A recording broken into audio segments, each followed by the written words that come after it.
I downloaded LibreOffice from the libreoffice.org website.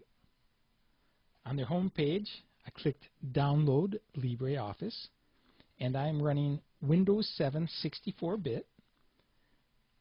On their downloads, I went to where this check mark is, downloaded LIB for LibreOffice version 3.3.4, Windows x86 install multi.exe. Downloaded that. I just right-clicked and saved to file. Double-clicked it. It was installed. After installing LibreOffice, we see an icon created on the desktop. To start it, we just double-click, and it opens up LibreOffice 3.3.4. In this series of tutorials, we want to use the text document. So I'm going to click that right now. And it opens up the LibreOffice Writer. The first look at the LibreOffice Writer, we see at the top of the window the title bar. The title bar shows the name of the document, in this case Untitled 1, because we've not given it a name yet.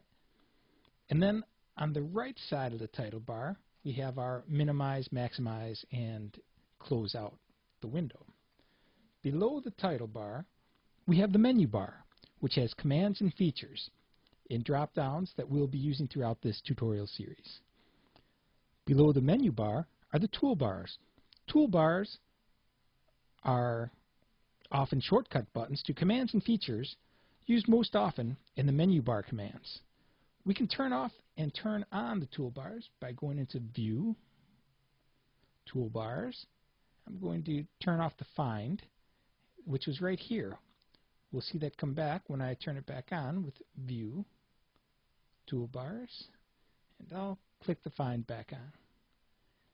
And it's back. Then we have a ruler across the top and on the left-hand side. On the right-hand side, we've got a scroll bar. And at the bottom, we've got our status bar, which has page 1 of 1. And the other thing I want to point out at this time is a little scroll bar for zooming in and out. We'll get to the rest of all this in future tutorials. While moving the mouse over the menu bar and toolbars, we have an arrow. But when it gets over the document area, it turns into an I for insert.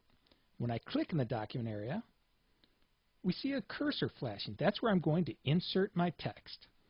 Because there's nothing in there yet, we're in the upper left-hand corner. Another thing I want to show right away is this non-printing characters.